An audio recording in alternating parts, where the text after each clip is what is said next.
Guna memastikan normalisasi Sungai Bum berlian sesuai dengan harapan, penjabat Bupati Banyuasin Haji Hani S. Rustam, SH turun langsung meninjau normalisasi Sungai Bum Kelurahan Pangkalan Balai Kecamatan Banyuasin 3 Kabupaten Banyuasin, yang tertutup oleh tanaman liar, Minggu, tanggal 4 Februari tahun 2024. Penjabat Bupati beserta rombongan menyusuri Bum berlian dengan menggunakan perahu karet orange milik Badan Penanggulangan Bencana Daerah, BPBD, Kabupaten Banyuasin, meninjau langsung progres normalisasi, dari titik awal Sungai Bum dekat pemukiman warga hingga titik normalisasi sungai sesuai perencanaan yang sudah berlangsung sejak Desember tahun 2023 lalu.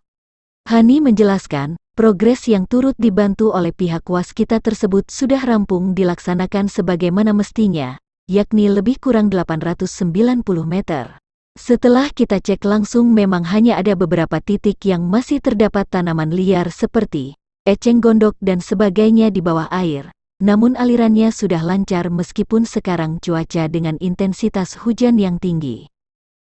Alhamdulillah debit air tetap stabil, ujarnya. Ditambahkannya bahwa normalisasi ini akan tetap dilanjutkan hingga semaksimal mungkin bisa dilakukan, dan dirinya akan melihat perkembangan daerah lain di kecamatan lain selain di Banyuasin 3. Jikalau ada yang urgen dan memungkinkan untuk dinormalisasi, akan dilakukan normalisasi juga. Inilah wujud kehadiran pemerintah untuk melayani masyarakat Kabupaten Banyuasin semaksimal mungkin yang bisa kami lakukan, katanya.